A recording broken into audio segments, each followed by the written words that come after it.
Le président de la République, Ali Bongo Ondimba a adressé ce lundi 31 octobre 2022 ses félicitations au président brésilien, Luiz Inácio Lula da Silva, nouvellement élu dimanche à l'issue du second tour de l'élection présidentielle au Brésil avec 50,9% des voix contre son adversaire, le président sortant Jair Bolsonaro qui lui a obtenu 49,1%. J'adresse mes très chaleureuses félicitations à Lula pour sa victoire à l'élection présidentielle au Brésil. Le Brésil est un grand pays, moteur de la coopération Sud-Sud.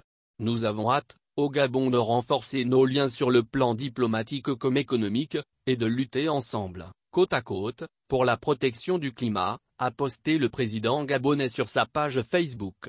Le nouveau président brésilien revient à la tête de ce pays, 20 ans après sa première victoire à la présidence où il a dirigé de 2003 à 2010. Le 6 février 2018, Luiz Inácio Lula da Silva sera condamné à 12 ans et 11 mois de prison pour corruption passive et blanchiment d'argent dans l'affaire dite du site d'Atibaia, du nom d'une propriété de villégiature située dans l'arrière-pays de l'État de São Paulo, avant d'être relâché 3 ans avant sa réélection. Ce dossier était lié à l'opération anticorruption Lava Jato Lavage Express dont a hérité Madame Arde depuis le départ du juge Sergio Moro, devenu ministre de la Justice du président d'extrême droite Jair Bolsonaro. Vieille de plusieurs années, les relations bilatérales entre les deux pays sont excellentes. Les deux pays ont décidé en 2019 de renforcer la dite coopération, à l'issue de l'échange que l'ambassadeur du Gabon au Brésil, Jacques Michel Moudoutebel, avait eu avec le vice-président brésilien Hamilton Mourao.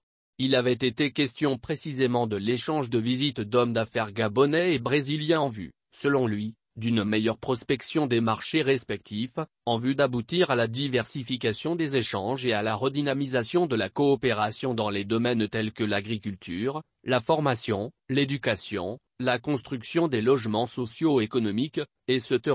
Aussi, les deux personnalités avaient abordé la possibilité de tenir des commissions mixtes ou des consultations diplomatiques entre les deux pays. Sans oublier la tenue d'une consultation diplomatique pour booster les relations bilatérales.